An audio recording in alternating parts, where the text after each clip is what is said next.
Student, कल जो video आपने देखा था उसमें विद्युत फ्लक्स के बारे में आपने पढ़ा होगा, गाउस का नियम पढ़ा होगा और फिर गाउस के अनुप्रयोग हम आगे पढ़ते हैं। तो थोड़ा सा रिवीजन कर देता हूँ मैं आप लोगों को। विद्युत फ्लक्स का मतलब है किसी भी बंद क्षेत्र से निकलने वाली बल रेखाओं की संख्या, अभिलंबवत बल रेखाओं की संख्या। फाई बराबर ई डॉट डी एस आया था, या ई डॉट को हटा देते हैं तो E D S cos theta आ रहा था। ठीक है, तो विद्युत फ्लक्स का मात्रक है वोल्ट इंटू मीटर, या ई डॉट डी एस के हिसाब से ई का मात्रक क्या होता है विद्युत क्षेत्र की तीव्रता का, न्यूटन प्रति कूलम। तो न्यूटन प्रति कूलम इंटू मीटर स्क्वायर ही बोल सकते हैं। ठीक है, सूत्र के हिसाब से। उसके बाद हमने पढ़ा था गाउस का नियम। गाउस का नियम का अर्थ है, वो भी देख लीजिए, किसी भी बंद क्षेत्र से कुल निकलने वाली विद्युत फ्लक्स की मात्रा फाई, ये उसमें कुल आवेश और निर्वात की विद्युतशीलता के अनुपात को हम कहते हैं गाउस का नियम। ठीक है, किसी बंद पृष्ठ से निकलने वाली बल रेखाओं की संख्या, विद्युत फ्लक्स का मान, उस पर आरोपित कुल आवेश या सभी आवेशों का योग और निर्वात की विद्युतशीलता के अनुपात के बराबर होता है। ये पढ़ा था हम लोगों ने। अब हम उस गाउस के नियम से आगे बढ़ते हैं और आज पढ़ेंगे गाउस के नियम से अनंत रेखीय आवेश के कारण विद्युत क्षेत्र की तीव्रता ज्ञात करने की या गणना करते हैं। तो सबसे पहले चलते हैं, यहाँ पर माना कि एक अनंत रेखीय आवेश है, यह आपका अनंत रेखीय आवेश है, उससे r दूरी पर बिंदु P स्थित है, वहां पर विद्युत क्षेत्र की तीव्रता हम ज्ञात करते हैं। तो P पे विद्युत क्षेत्र की तीव्रता ज्ञात करनी है तो हम एक काल्पनिक यहाँ पर L r त्रिज्या और L ऊंचाई का एक गाउसी पृष्ठ की कल्पना करते हैं। एक गाउसी पृष्ठ की बेलनाकार आकृति का गाउसी पृष्ठ की कल्पना करते हैं। ठीक है, तो माना कि यहाँ से r दूरी पर बिंदु P है और जहां पर हम विद्युत क्षेत्र की तीव्रता ज्ञात करते हैं, तो आप देखेंगे कि इस बेलनाकार पृष्ठ के अंदर तीन भाग बन जाते हैं। तीनों भाग में आप देख रहे हैं कि पहला भाग जो ऊपर वाला है वो S1, दूसरा भाग बेलनाकार आकृति आती है वक्र पृष्ठ S3, और नीचे वाला जो बेलनाकार पृष्ठ है वो S2। तो इस प्रकार से दो बेलनाकार पृष्ठ हैं, इसलिए S1 और S2 ले लेते हैं और तीसरा बीच वाला भाग है उसको S3 मानते हैं।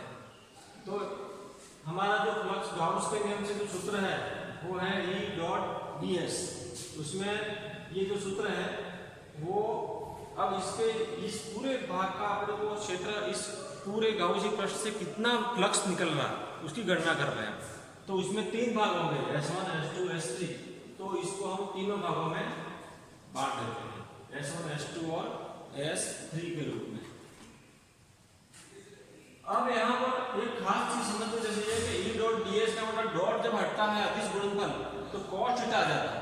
तो यहाँ आपको देखना है कि S1 में यहाँ पर जो पृष्ठ होता है, जिस पृष्ठ से विद्युत क्षेत्र निकलता है, वहां से बल रेखा जो निकलती है वो अभिलंबित होती है, इसलिए ds इस तरफ है, जबकि ये तार है, इस तार से विद्युत क्षेत्र किस तरफ जा रहा है, इधर जा रहा है। तो आप देख रहे हैं कि पृष्ठ से अभिलंबित होता है ds है वो हमेशा, इसलिए E और ds के बीच में 90 डिग्री कोण बन रहा है यहाँ, इसलिए यहाँ लिखा हुआ है E ds cos 90।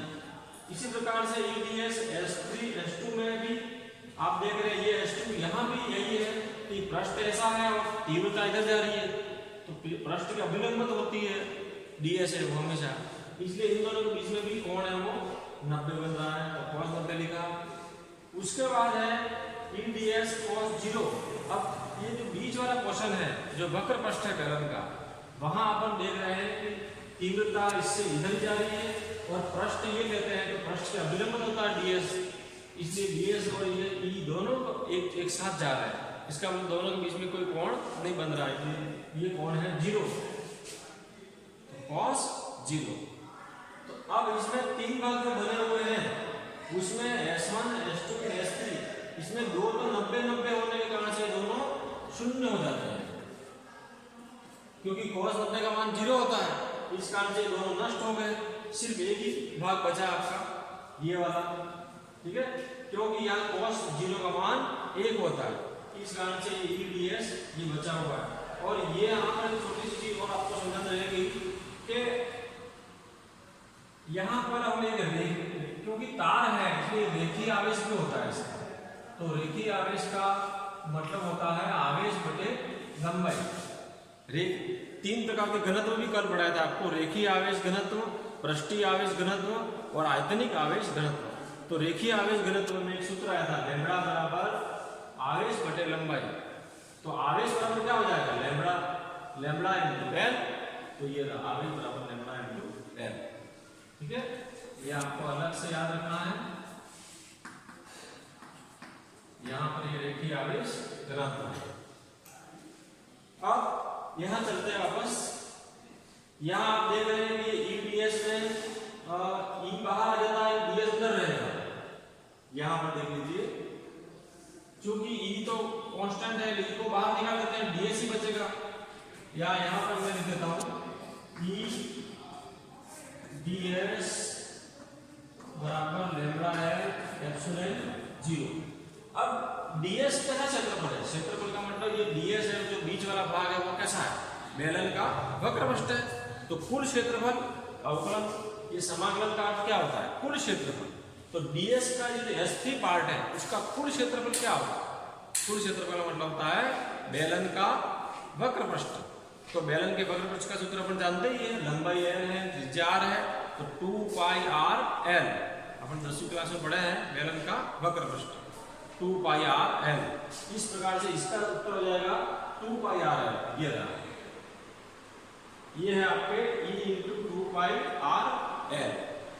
अब ये एज इट इज है, यहां पर अपन इसको पक्षांतर कर देते हैं तो 2 पाई r l यहां से हट जाएगा तो नीचे आ जाएगा, तो 2 पाई r l, l से l कट गया, यहां पर l से l कट गया, इसलिए 2 पाई r ही नीचे आ रहा है और एप्सिलॉन 0 तो ऑलरेडी है पहले से। अब हम यहां क्या कर रहे हैं कि ये 2 पाई एप्सिलॉन 0 है, इसको 4 पाई एप्सिलॉन 0 लाना है हमको। तो क्या करेंगे, इसके लिए हम 2 का गुणा ऊपर भी कर देते हैं, 2 का गुणा नीचे भी कर देते हैं।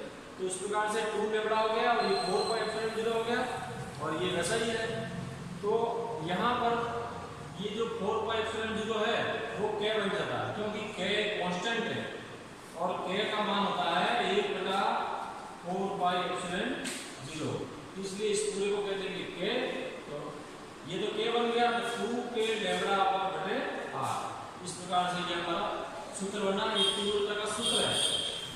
तो इस सूत्र से हमें क्या मालूम पड़ा, तो इस सूत्र से मालूम पड़ा जितना दूरी पर रहेगा r के वित्त अनुपात, इसका मतलब ये r है वो जितना दूर रहेगा, मतलब P बिंदु जितना दूर रहेगा तीव्रता उतनी कम रहेगी, ये वित्त अनुपात की, ठीक है।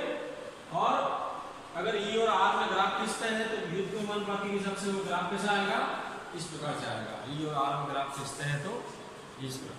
तो आपको इस प्रकार से हम आज एक ही अनुप्रयोग पढ़ रहे हैं, अनंत रेखीय आवेश के कारण से विद्युत क्षेत्र की तीव्रता कैसे ज्ञात करें गाउस के नियम से। तो ये आपको लिख करके आज मेरे को भेजना है। बहुत सारे बच्चे लिख के भेज रहे हैं, लेकिन कुछ बच्चे देखते जरूर हैं, लिखते कुछ नहीं है, क्योंकि अब आगे आप सब जानते हैं कि समय बहुत कम रहेगा और पढ़ाई ज़्यादा होगी। इसलिए आप यही समझो कि यही पढ़ाई हो रही है, आपको रोज़ ऐसे ही पढ़ना है और उत्तर लिख के भेजना है। धन्यवाद।